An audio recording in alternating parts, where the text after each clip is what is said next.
سره 12 تعلیم په پاکستان کې زما دا حال و. ما په 1996 کې فکر کړی دی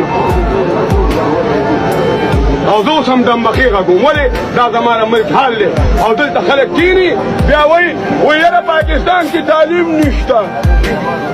پاکستان کې تعلیم شته ښځو له، تعلیم شته خو ښکلو جینکو له، تعلیم شته خو پراډو کې چې ګرځي د هغه بچې په لسم باندې د 14 نوکري کوي.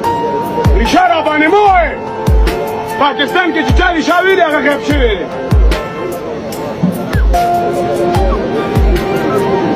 زه سیاست یې نه کوم خو شاته شئ نن به کیمرې ویم. تاسو هغه عوام یې چې په 1100 کروړه خوړه د عمران خان حکومت کې تاسو به یې د عمران خان داسې وکړم او داسې وکړم کنځل به م کول وایي ګراني ده.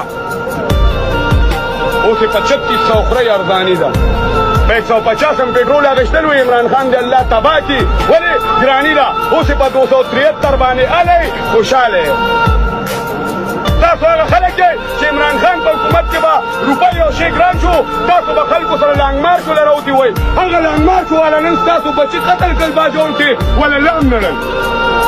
ریشه را باندې مه وایئ. څه شو هغه خلک چې نن 3 وزارتونه علي په باجوړ کې زما پښتانه او زما اولاد قتل پروت دی. چپه په تابوتونو کې بندې شوي دي او هغه خلک په دوبۍ کې چکرې لګوي عیاشانې کوي. نن یې ویم جي چې په پاکستان کې کوم غریب دی دا قانون دی چې هغه به همیشه غریب وي، هغه به همیشه غر کي او چې کوم سرمایه‌دار دی تپوس نشته جس کی لاٹھی اس کی بھینس.